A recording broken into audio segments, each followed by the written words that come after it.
I never thought saying no one time would end with a plate shattered beside my face and my daughter screaming that I was worthless. I had just dried a mug and set it upside down on the rack when she approached me. $5,000, my granddaughter had said, like it was nothing. She didn't even look up from her phone. For a bag. It's not even that much, Grandma, I chuckled. I thought it was a joke.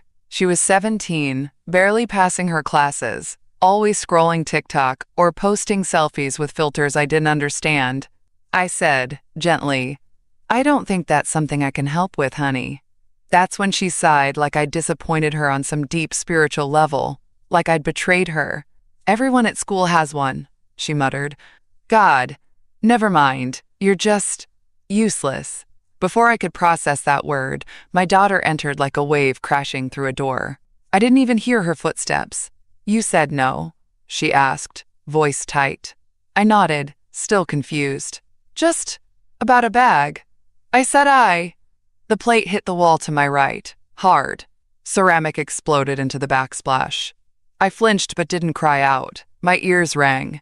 She was already screaming again. You're just worthless without money, she shrieked. You think you're owed something because you raised me? Because you babysat a few times? Get out!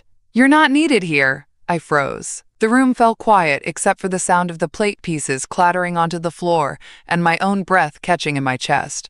Even my granddaughter looked shocked, but not enough to say anything. She just stared down into her phone like she couldn't be bothered. I looked around. The kitchen I helped remodel, the table I bought after her divorce, the fridge covered in photos I took. This wasn't just a kitchen.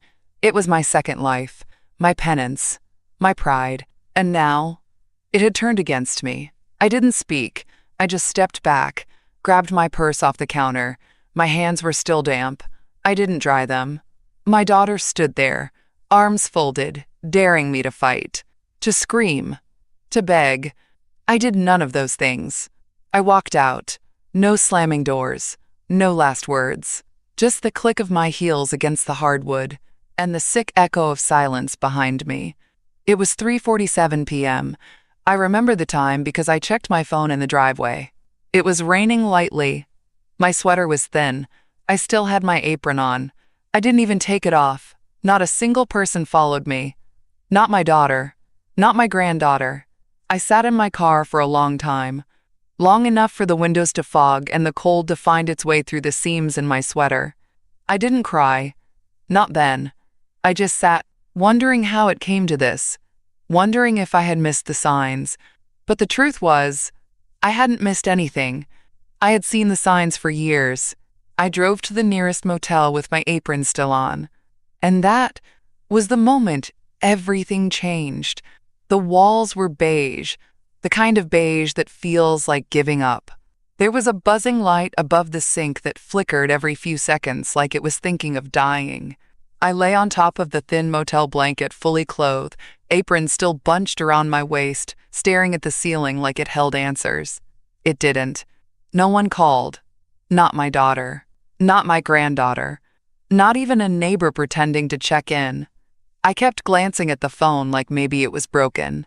Like maybe it wasn't ringing because of a technical glitch, and not because the people I'd spent my whole life pouring into had simply decided I didn't matter anymore.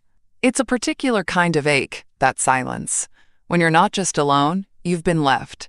Deliberately, strategically. The ceiling fan ticked rhythmically, and all I could think about was the last time I felt this small. When I was 17 and my father slammed the front door in my face for coming home pregnant, the ache in my chest now, it was the same shape.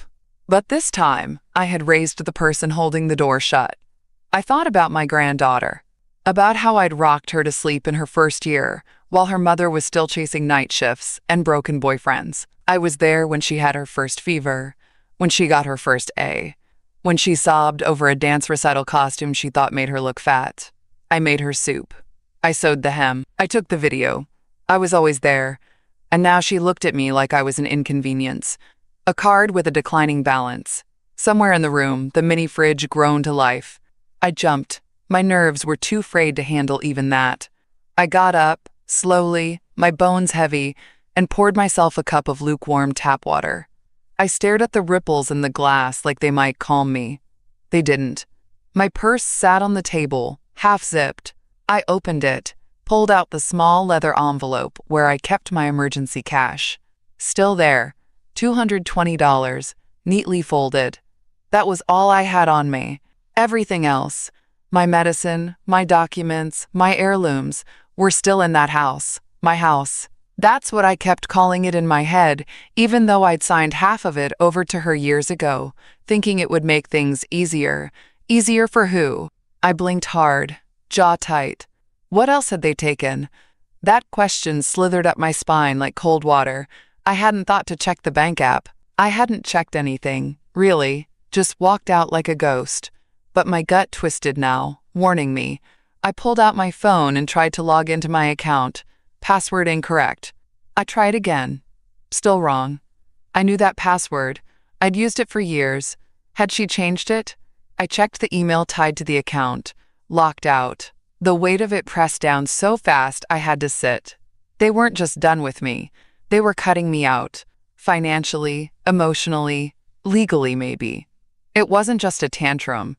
It was a strategy. I was a fool. My throat burned, not from crying. I hadn't earned the tears yet. It was the burn of betrayal catching fire in my chest. My daughter hadn't just told me to leave. She had made sure I had nowhere to go back to. And my granddaughter, God, the same child I used to sing to in the car while she picked her nose and called me her best friend. She didn't even blink when I walked out. I sat there, staring at nothing, for what felt like hours. When the sun started to rise through the gap in the ugly motel curtains, I realized what I was really grieving wasn't just the loss of home. Tomorrow, I'd start digging, because something didn't feel right, and if I was already cast out like trash, then I had nothing left to lose, and that made me dangerous. The next morning, I walked to the nearest park. I thought about the day I signed the house papers over. Joint ownership, they called it. Made it sound practical, smart, future planning. She said it was. Just in case anything ever happened. Said it would make everything smoother when you're older. And I was tired, you know? I had just finished chemo back then, still weak in the knees. I wanted to believe she was helping. I wanted to believe she was the kind of daughter who thought that far ahead because she loved me. But now I saw it clearer. She'd been thinking ahead, yes, just not for me. I pulled out the little notepad I always kept in my purse. Used to write grocery lists in it, but that morning I wrote a different kind of list. Check bank accounts, call county clerk about the deed, find legal aid, meet up with Lorna, and if her son, a lawyer, can help. I underlined that last one, twice, because I wasn't stupid. I may have been trusting, soft, but not stupid. Something in my gut said they had gone further than I knew, and if I had even the smallest legal footing left under me, I'd find it, stand on it, and never let them take it again. I looked back at the dried-up fountain. In memory of Joy, I smiled bitterly. Joy wasn't dead. It was just missing. But I was going to find her again, even if it meant walking alone. And I'd stop handing out pieces of myself to people who never learned to say thank you. Not ever again. I wore the same cardigan from the night she kicked me out. Still smelled faintly of her perfume, the kind she buys with my credit card. The clerk behind the counter looked young enough to be my granddaughter, chewing gum like it was keeping her alive. She didn't look up when she asked, "What can I help you with today?" I slid the request form across the glass. Property records, 214 Minton Avenue. My name is Evelyn Harper. She clacked away on the keyboard, chewing all the while. You the owner or the co-signer? I hesitated. That's what I'm trying to confirm. She raised her brows, finally looking at me. Well, let's find out. A few more clicks and she hit print. The machine spat out 3 pages. She slid them to me like they didn't hold the weight of my entire life. I scanned the paper with hands that didn't quite stop shaking. There it was. Primary owner, Evelyn Harper. Secondary, Danielle Harper. My breath caught like I'd stepped into ice water. She never finished the transfer. She thought she had. She walked around like she had. Talked like that house was hers. Bragged about it at church, to her friends, to me when she was in a bad mood. But she never submitted the final deed, never filed the legal notice. The house My house was still mine. I closed my eyes and tried not to sob in public. All those years, she acted like she was doing me a favor, letting me stay in her home. The side comments, the condescending sighs, the, "You're lucky I don't charge you rent." And the whole time, she was squatting under my name. She was never the owner. Not legally. She was a guest. A presumptuous, ungrateful guest. Later that day, I met with my friend, Lorna. She sat across from me in that little booth by the window, same one we'd been meeting at since our kids were in diapers. Her silver curls bounced every time she shook her head, and this time, she was shaking hard. "You mean to tell me she's been strutting around acting like that house is hers, and it's not even in her name?" I nodded. "She never filed the final documents." Lorna let out a whistle, low and slow. "Well, sugar, the Lord works in documents and deadlines, that's what I always say." I managed a small laugh. First one in days. It felt unfamiliar in my throat. I sipped my tea, chamomile with a little honey, the only thing that didn't turn my stomach lately. "She's going to lose it when she finds out I know. She's not used to being questioned." "Let her," Lorna said. Her eyes were sharp now, like they always got when she smelled injustice. "She's gotten too comfortable treating you like a doormat. Maybe it's time she remembers who bought the damn door." That's the thing about Lorna. She doesn't offer pity. She offers clarity. And sometimes, that's more useful. "She called me a leech," I whispered. I hadn't said that part out loud to anyone yet. Saying it made it feel heavier, like it had weight in the air between us. Lorna didn't blink. She just reached across the table and laid her hand over mine. "Well, that's funny," she said softly. "Because the only leech I see is the one who's been draining you dry while painting her nails with your retirement fund." I looked down at her hand. She had liver spots like mine, faint tremors when she gripped her cup. But her grip was steady now, grounding. "She won't see it that way," I said. "No," Lorna agreed, "but a judge might." That made me pause. She leaned back. "My son. You remember Paul, right? He's got his own firm now. Family law and elder protection. He helped his wife's aunt when her daughter tried to take her Social Security checks. Quiet, efficient, and nobody ends up in jail unless they keep pushing." I looked at her, surprised. "You think I should get a lawyer?" She shrugged. "I think you should know your rights before she tramples over them again." Something shifted in me then. A small ember of possibility. I hadn't thought of it as a case. I'd thought of it as heartbreak, betrayal, pain I'd have to bury under politeness like I always did. But Lorna didn't see it that way. She saw it as theft, because that's what it was. "Give me his number," I said quietly. She smiled, triumphant. "Now that's the Evelyn I remember." We sat there another hour. Didn't talk about Danielle. Just shared stories about our grandkids, what a mess the city was making of traffic, how the bread pudding used to be better when Marcy still ran the kitchen. Normal talk. Easy talk. The kind of conversation I hadn't had in weeks. And as I walked back to my car with Paul's number folded in my pocket, I felt something new blooming in my chest. Not anger, not revenge, just steadiness. I wasn't going to scream. I wasn't going to plead. I was going to plan. The office was colder than I expected. Not unkind, just sterile. Neutral walls, neutral carpet, a single plant in the corner that looked better cared for than I'd been in years.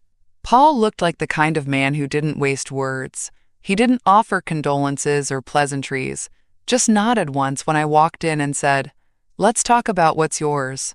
I handed him the papers from the county office first. He read quickly, eyebrows barely moving until the last page.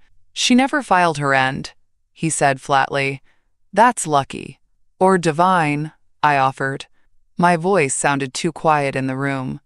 "Either way, you are the legal owner of the house. And from what you've told me, she doesn't have a lease or a claim. You let her live there. You didn't sign anything that gives her permanent rights." I nodded slowly. "So I can ask her to leave?" "Yes," he said, "but not in anger, not over text or screaming matches. You do it properly. You file a formal 30-day notice to vacate. You send it certified. You document everything. You're not just someone's mother now. You're a landlord, Reclaiming your home. That word stuck with me. Landlord. I'd been everything else. Babysitter, maid, nurse, bank, but never that. He explained the next steps while I took notes, scribbling in my shaky handwriting. Certified mail 30-day notice. Keep all records. Do not engage emotionally. Do not engage emotionally, I repeated, like a prayer. He looked at me then, really looked. Not the way people sometimes glance at old women like we're just furniture with opinions. He looked at me like I was still a person. She's going to try to twist it, he said. Frame it as abandonment or elder confusion. Maybe even claim you're being manipulated. She already does, I said. Calls me a leech. Tells people I'm bitter. Says she gave me everything. He raised a brow. Did she? I didn't answer. I didn't need to. He tapped the property form. This is your backbone now. This and your documentation. Start gathering anything financial. Bank statements, account access, any messages where she implies ownership or makes threats. I nodded. And be careful, he added. They may not leave quietly. That part one already knew. I'd lived through their noise, the entitlement, the guilt trips, the subtle gaslighting disguised as help. I won't tell them yet, I said. I want to move smart, quiet. Paul gave a small, satisfied nod. Good. Most people make the mistake of announcing their plan. You wait. You prepare. Then you strike. Not with fists. With facts. Facts. That's what I had now. For the first time in months, maybe years, I had something they didn't expect. Leverage. I left the office with a copy of the form in my bag, a folder of resources, and a strange calm in my chest. No rage. No desperation. Just quiet resolve. The next morning, I came to the house to gather my things. The house felt different without them in it. Quieter, yes, but not peaceful. Cold. Like even the walls were pretending not to recognize me anymore. I still had a key. She hadn't thought to change the locks. Probably assumed I was too broken to come back. Too humiliated to cross the threshold. But I did. Middle of the afternoon. Her car was gone. Granddaughter at school. The driveway was clear. So I parked down the street and walked like I belonged, like I wasn't sneaking back into a life I paid for. Inside, it looked the same. Almost. My teapot was gone from the stove, replaced by one of those ugly glass kettles she always said made better coffee. The picture of me and my granddaughter at her 5th birthday, replaced with a gold-framed selfie of them at the beach. My books were boxed, labeled Mom's junk. I stood in the hallway for a long time, staring at the stack. One of the boxes was half open. Inside, my birth certificate, my wedding photo, a bundle of yellowing tax documents tied with a rubber band. She hadn't thrown them away. She was keeping them, like maybe I'd die soon and she'd need them. I walked to the bedroom I used to sleep in. Guest room, she called it. I called it my room. Still had my quilt on the bed. Still smelled like the lavender sachets I tucked in every drawer. But it didn't feel like mine anymore. I moved quickly. I took what mattered. My pension papers, my old checkbooks, the photo albums with my husband's handwriting in the margins, the jewelry box with the chipped corner she used to call vintage when she bragged about me to her friends. I didn't touch her things, didn't snoop, didn't take what wasn't mine. Because that was the difference between us. She stole, I reclaimed. Before I left, I opened the hallway closet and reached behind the shoeboxes. My grandmother's rosary beads, still there, tucked inside an envelope I labeled, "Do not touch." She hadn't. That surprised me. Maybe she didn't know their worth. Or maybe she just didn't want what she couldn't cash.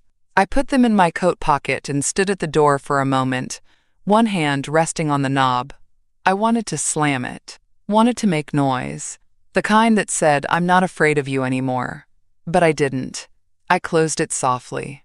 Outside, I called the locksmith from the sidewalk. We set the appointment for next week.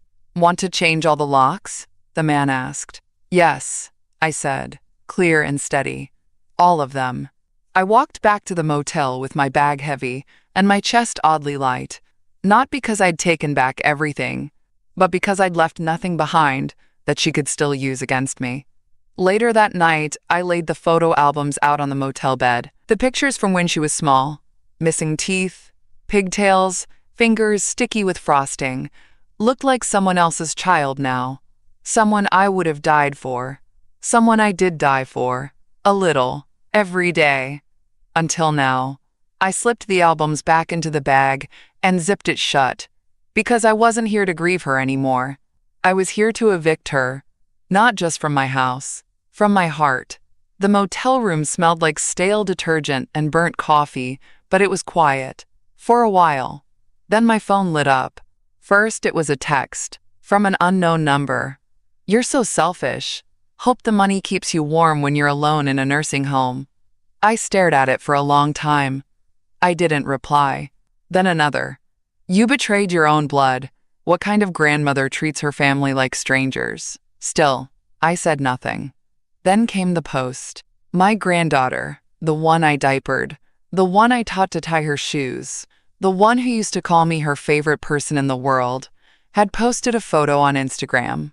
It was a black and white picture of her at the kitchen table, fake tears on her cheeks, captioned, "When you give your whole life to a greedy grandma who only cares about money flying money heartbreak, hashtag cutting toxicity, hashtag family doesn't third."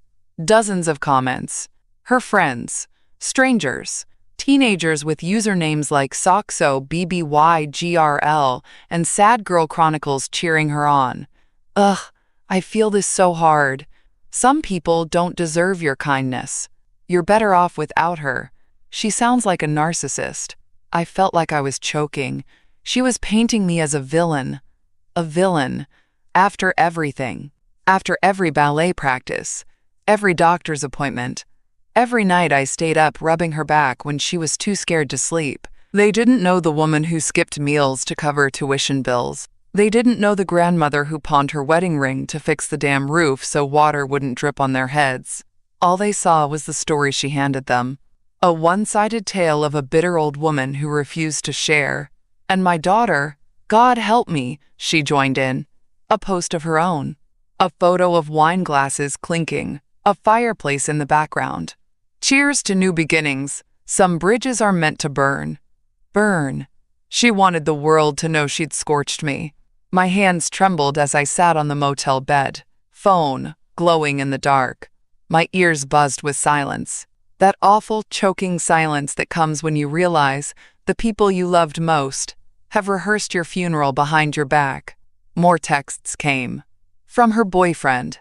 From her friends.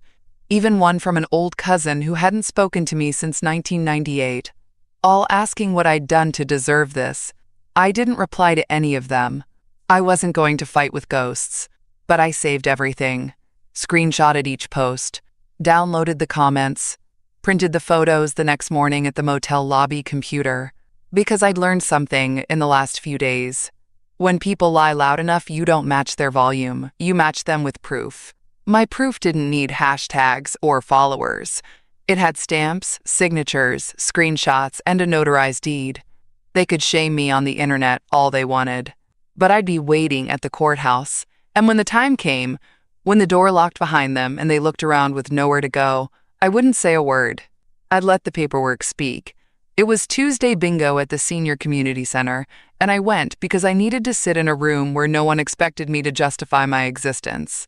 I didn't dress up, just wore my cardigan, combed my hair, and brought the envelope with my documents. Not because I needed them, but because they felt like armor now. They called me Miss Evelyn at the front desk. The volunteer handed me a bingo card and smiled like she meant it, like I was someone, not something.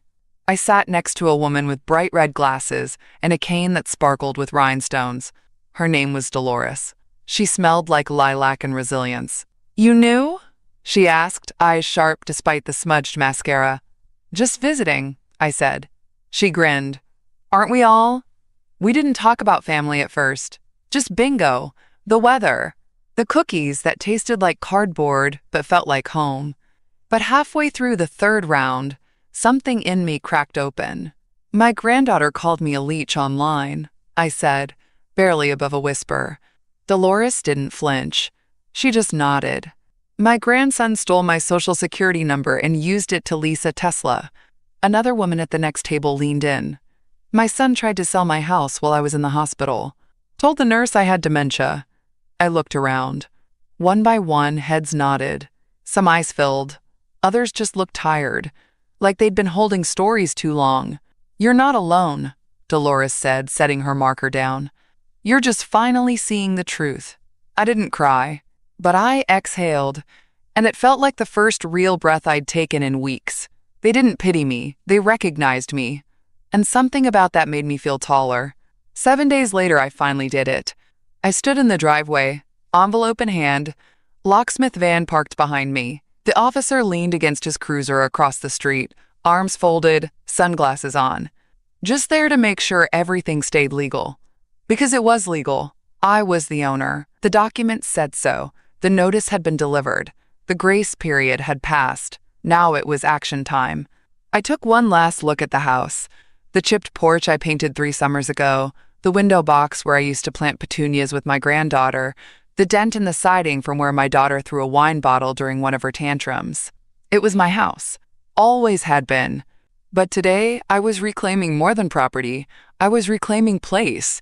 The locksmith, a tall man with calloused hands and kind eyes, gave me a small nod. "You ready?" I nodded back. "Change them all." He got to work without a word. The first turn of the screwdriver into the front lock sounded louder than thunder. I posted the formal notice to the door in clear view. Laminated, stamped, signed. The kind of thing that couldn't be denied with crocodile tears or screaming matches. I heard them before I saw them. The car pulled up fast. My daughter's silver SUV screeching into the curb like it was her driveway still. My granddaughter in the passenger seat, phone in hand, lips already curled. "What the hell are you doing?" my daughter barked, stepping out. The officer straightened. He didn't speak, just looked at me. "This is my house," I said, calm, even, practiced. "You can't do this," she shrieked. "We live here. My stuff is in there." I turned toward the officer. The legal documents were sent. Notice was served. Grace period passed. He nodded once. "You're within your rights." My daughter stared at him like he'd just betrayed her personally. Then she turned on me. "After everything I've done for you, are you serious right now?" That was the moment I almost laughed. "Done for me?" I asked, stepping forward. "You mean the years I paid your rent? Raised your daughter while you went out drinking? Or maybe the time you used my savings to buy a couch and said I was investing in our home?" Her face twisted, but she had no words. And my granddaughter, the same one who called me a leech online, finally spoke. "This is elder abuse." I smiled. Not a cruel smile, a tired one. "No, sweetheart. What you've been doing to me for years, that's elder abuse. This is just a lock change." The locksmith finished the front door, moved on to the back. My daughter was pacing now, pulling out her phone, threatening to call a lawyer, the police, her boyfriend, as if any of them could reverse a legally binding deed and 30 days of silence. "Where are we supposed to go?" she demanded. I shrugged. "The same place you expected me to go when you screamed at me to get out." She opened her mouth, but nothing came out. Not this time. No manipulations. No sweet apologies followed by, "But," just silence. I walked past her, slow and steady, keys in hand. I didn't rush, didn't flinch. The locksmith handed me the new key with a quiet, "It's done." And it was. I stepped inside and closed the door behind me. For the first time in weeks, I was home. Not in a motel, not in memories, but in my home. Alone, yes, but not powerless. And from the inside, I couldn't hear their yelling anymore. All I heard was the sound of a lock clicking shut. The silence was almost too loud. Not the kind of silence that follows heartbreak. I'd already lived through that. This was something different. This was the kind of quiet that holds its breath, waiting to see what you'll do next. I sat in my old recliner, the one with the patch on the armrest from years of tea spills and grandbaby elbows. My quilt was still draped over the back. The house felt unfamiliar in its stillness. No stomping upstairs, no slam of cabinet doors, no reality TV echoing from the living room while my daughter cleared her head. Just dust and a sunbeam, and the creak of a settling home. But peace doesn't mean safe. Not always. Because they were still here. I could hear them. Not in the open. Not storming through rooms like they used to, but behind doors. Whispering. They hadn't left. My daughter claimed they needed time to gather their things. Legally, I couldn't force them out with the locks changed. Not yet. The eviction clock was ticking, but they were clinging to every minute like barnacles on a ship they never built. I kept my door locked. They stayed to the back bedrooms, slithering through the hall when I wasn't looking. But I heard the printer at night, the hushed phone calls, the bathroom door locking for an hour at a time. I knew that tone. I knew the rhythm of planning. They weren't accepting anything. They were strategizing. I found one of my bank statements in the trash can outside, ripped in half. I never threw that away. I checked my purse. Everything was still there. But I knew that look in her eyes, the one she used to give herself in the mirror before lying to her boss or forging a doctor's note. She was preparing something. A story. A case. A final act of desperation. I was no longer just a mother who said no. I was an obstacle. That night, I couldn't sleep. The next morning, I didn't knock on their doors. I didn't ask what they were up to. Didn't tiptoe. Didn't try to mediate one more false truce. I brewed my tea in silence and left the house without a word. Because I wasn't going to play defense anymore. I was going to finish this. Paul met me at his office, folder already waiting on the table, pen uncapped beside it. He'd been expecting me. I want to change everything, I said. Will, accounts, mail forwarding. Everything they had access to, cut it off. He nodded. We'll start with the will. I didn't hesitate. Line by line, we removed my daughter's name, then my granddaughter's. Then we reworded the clauses to protect what little I had left from being scavenged after I was gone. I wasn't just disinheriting them, I was breaking the cycle. This would stop with me. Paul handed me a new copy of the trust document too, the one protecting the house. We added a clause, no future transfer, without independent legal review. No last-minute switches. No hospital bed signatures disguised as help. Then the bank. I closed the joint account they used to help pay the bills, which, of course, I'd funded entirely. We opened a new one. Private, secure, linked to my legal trust. I updated my mailing address. I rerouted every bill, every pension check, every correspondence to my P.O. box and my lawyer's office. Not even junk mail would touch that house again. By the end of the appointment, my entire life, financial, legal, logistical, had been rewritten. Rewritten by me. Paul looked up from the stack of forms. You're quiet, he said. I nodded. It's not sadness. It's relief. Because I realized something as I signed that last page. They couldn't touch me anymore. Not really.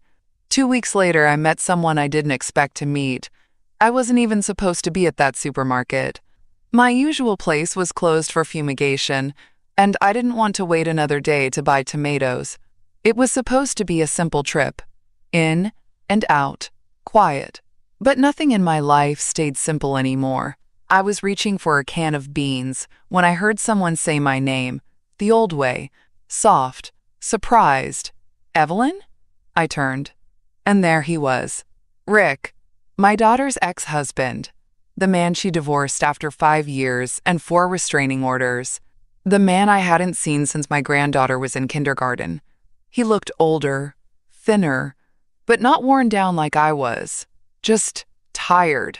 We stared at each other for a moment. I didn't know you were still in town, he said. I didn't know you were still breathing, I replied before I could stop myself. He laughed. It was genuine. Fair. We stood in that aisle for a minute. Then he looked at me, eyes narrowing. I heard what happened. Danielle's been talking. Of course she had.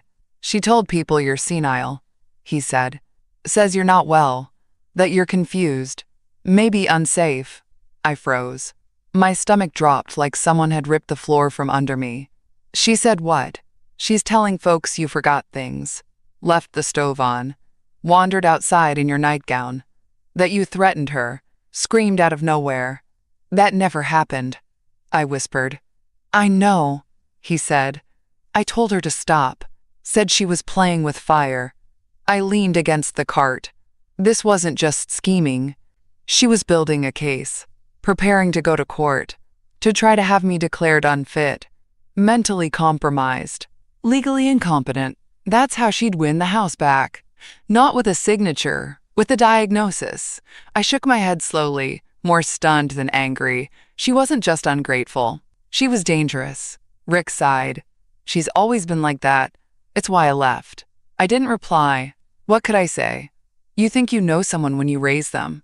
You think blood means loyalty. That if you love them hard enough, feed them long enough, cry for them often enough, they'll never turn on you. But love doesn't stop a knife from sinking in. He looked at me again, more gently this time. Do you have a lawyer? I do, I said. Good. Keep everything documented. She's trying to make it look like you've lost it. Don't let her.